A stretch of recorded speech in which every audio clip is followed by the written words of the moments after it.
The screen which you see right now has proceed to checkout option.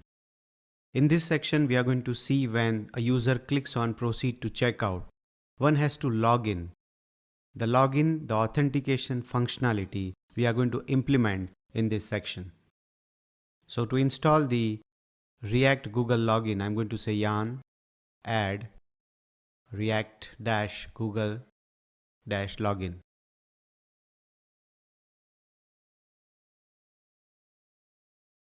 Now I'll just start the application. Now the next step is that I'm going to change the client application. I'm going to create a login component, and that component will be called when the proceed to checkout option is clicked. So let me just create the respective structure, that is the folder and the files for the login component.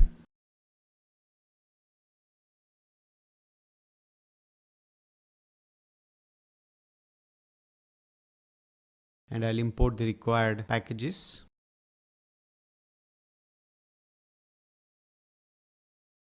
From React Google Login, I am importing the Google Login package. That's the class which is going to help me to implement the login functionality. You will also need to implement few settings in the Google account for the same, which we will see step by step.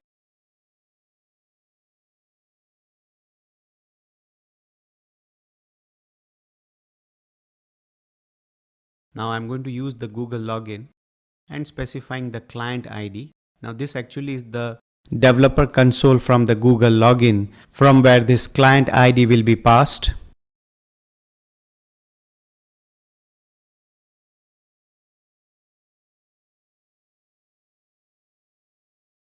Because the authentication is going to be through the Google login, that's why we are using it.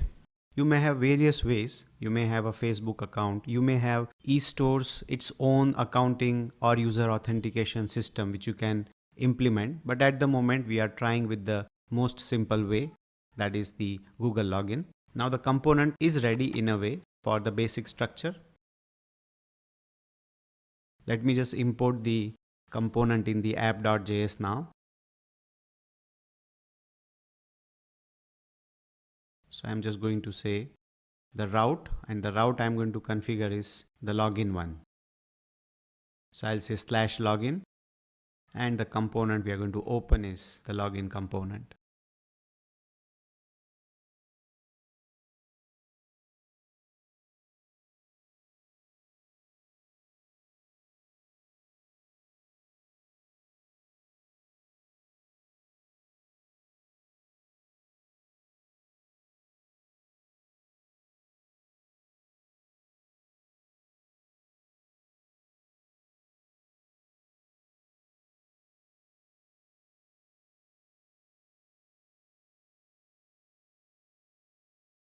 So now if you see the output, the login with Google option is open.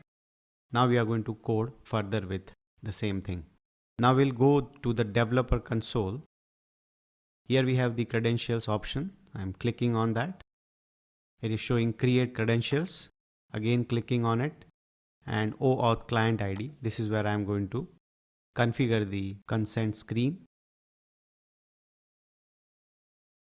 I'm configuring the external OAuth consent. Say create.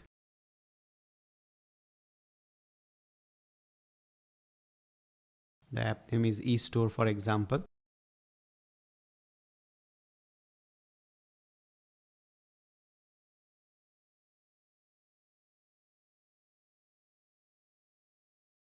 I'll say save and continue.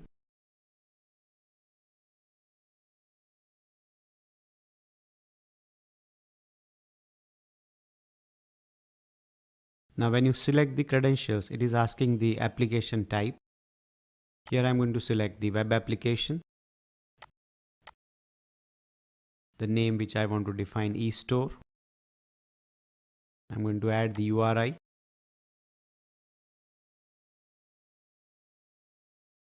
And for redirecting the authorized URI, I'm going to use the same localhost, and I click on create. So now we have the client ID generated here, and there is a secret key. The key I am going to assign here in the client ID. Now if I click on this login route and click on the login with Google, you see that there are options coming. The external window is appearing now because this is configured. Now on success, we want to write the further coding. So I'll say on success, what I want is I'm going to call a function that is on success. Let's create the on success function. I'll say const on success.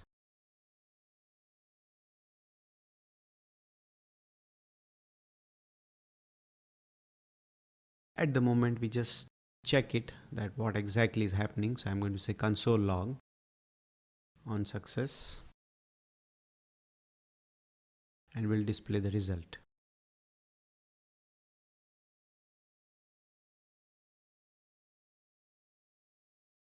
Let's set the console now and click on the login with Google button. Now you see that it is asking the verification.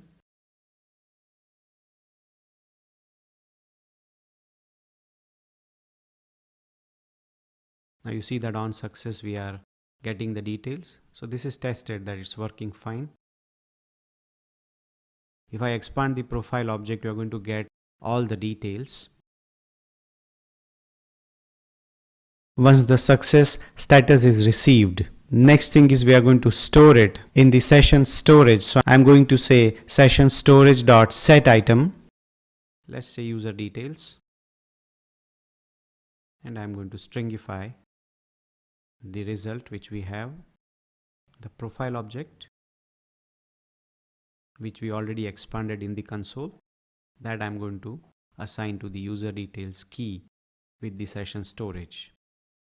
In the session storage, we cannot store the JSON object directly, so we need to stringify. It means that while retrieval, when we say get item, we'll have to parse the data. Let's also store this value into the global state, that is the Redux. So we are going to move to the respective file for that. In the Redux, I'm going to create a folder with the name login and the index.js as well, and the action type. So type.js contains the action. I'll say login.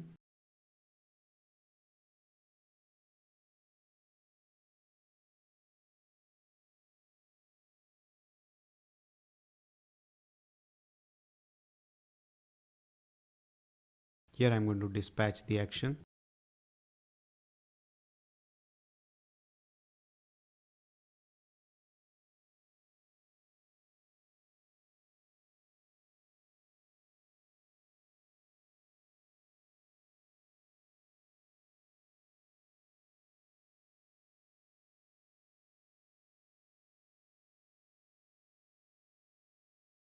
So it is configured now with the login. Let's move to the reducers. Here also I'm creating a login folder.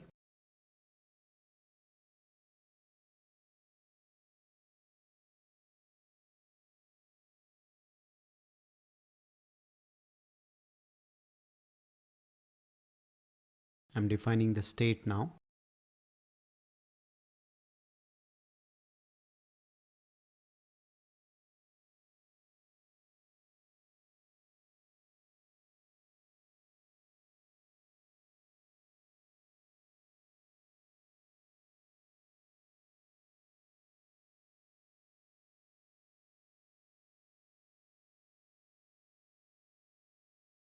So the global state will be returned from this place.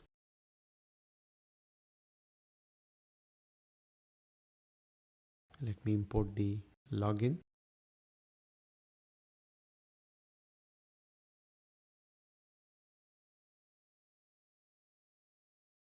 So now the login is globally configured with the Redux, that is the global store. Now on successful login, we are going to dispatch. So let's import use dispatch.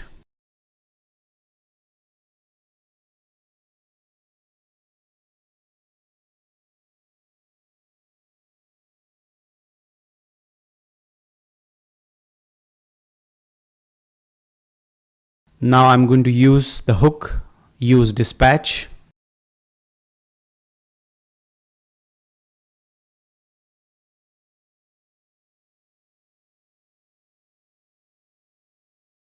And dispatching the profile object. Now we'll go to the cart and we are going to call it. So let's go to proceed to checkout. Now the first thing I'm going to check that do we have any value in this session storage. So as I mentioned, we'll have to parse the data.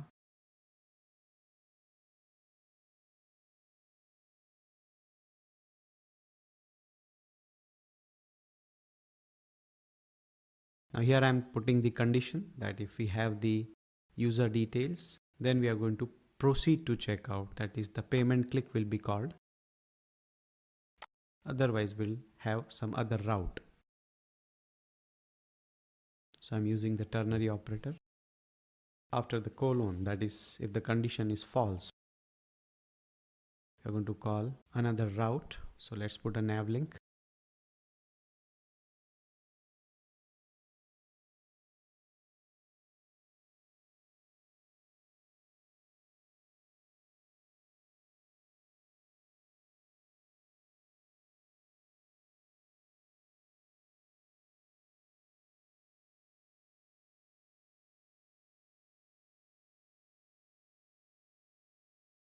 So with the state I am using one more parameter, redirect to, because we are in the same component. So it will move to the cart.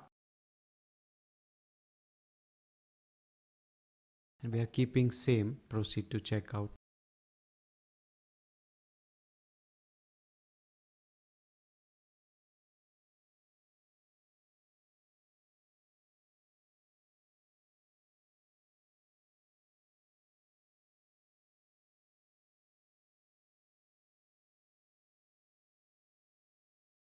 Alright, now let's try the cart first. Then I click on it and I click proceed to checkout. So now it is asking me to log in. So I click on the login and I select the email. And now you see that on success, it is showing me the information which is proving that it is successful. Now we need to redirect the page. So let's do that.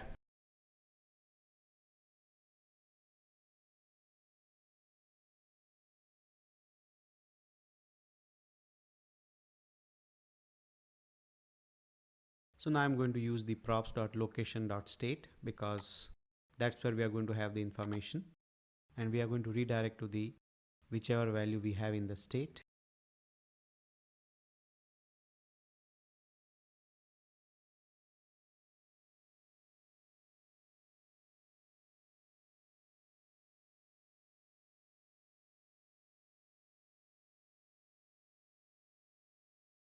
I'm taking a new state, that is a local state, because when it is redirected, I'm going to store it in the state.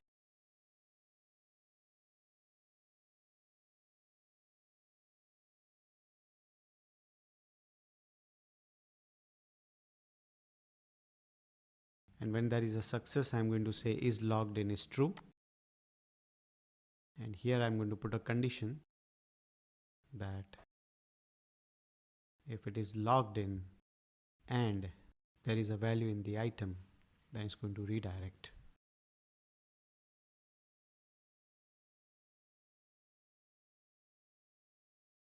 Alright, now let's add the items to the cart, and then we are going to proceed to checkout. Now you see that there is no value in the session.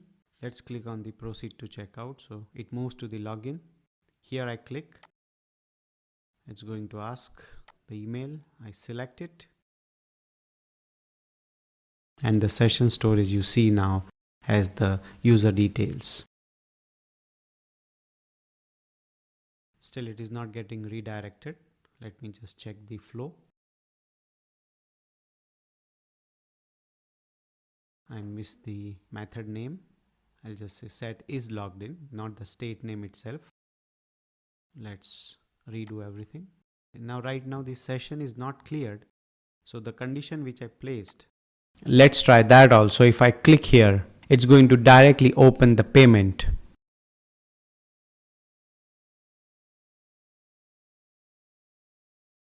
And it's not asking any login details because the session storage is not cleared. Now let's recheck. So I'm going to open the page again. We'll add the items to the cart, but let me first of all open the session storage. So right now we don't have any detail. Now let's go to the cart. Now if I click on proceed to checkout, it is asking me the login with Google. Here I click, again select the valid email, and it's going to authenticate. The session storage is filled now with the user details, and it is redirected to the cart.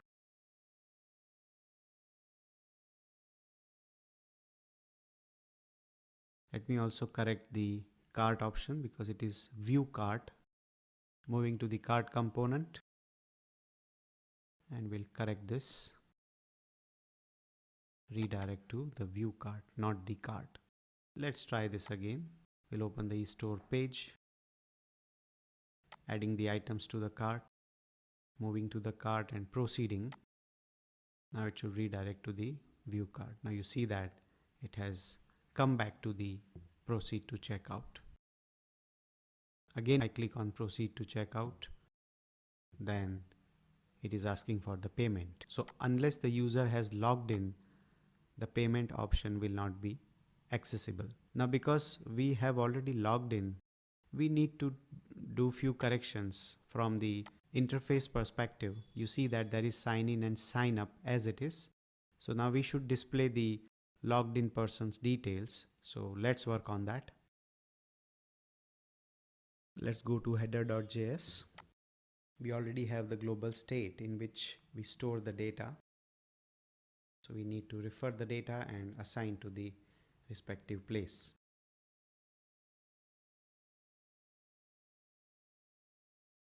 So session storage has the data, and we are going to take it in user details.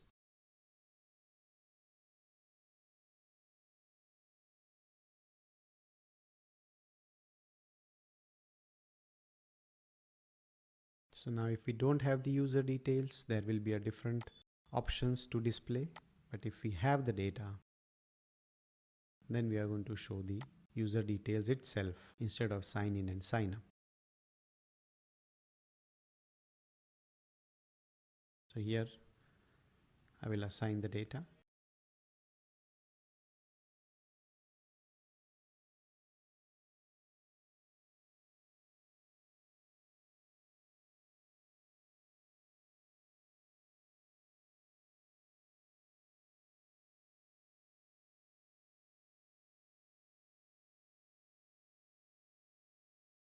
Now there is some data getting displayed.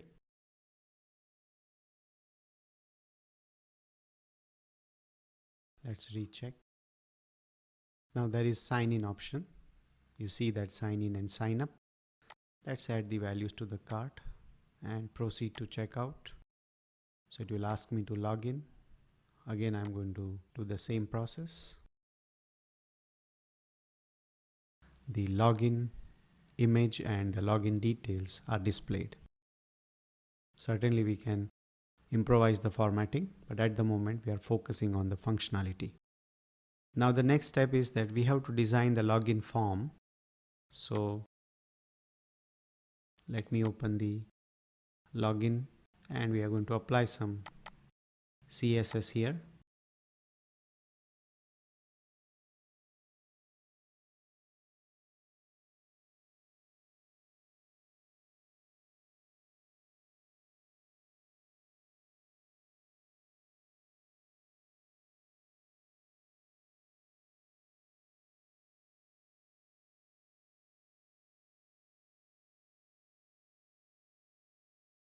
All these classes I'm using are the bootstrap classes, so very common and easy to understand. In case if you need more clarification, you can check my other CSS related tutorials, or you can put a message to get details about it.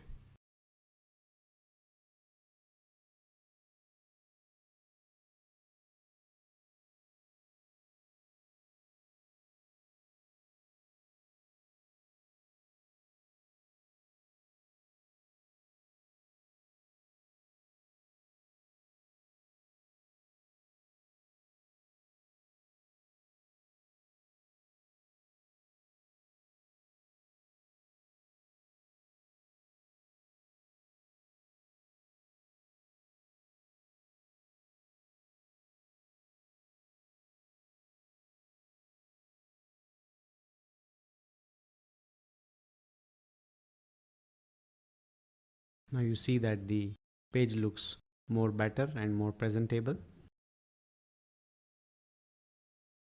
Let's rerun the e-store and proceed to checkout. So you see that you have the login page where we don't need the credentials. Directly we are using the Google Authentication. Generally, we have this login form in a separate window. So in the next section, we are going to move this entire login form into a separate window.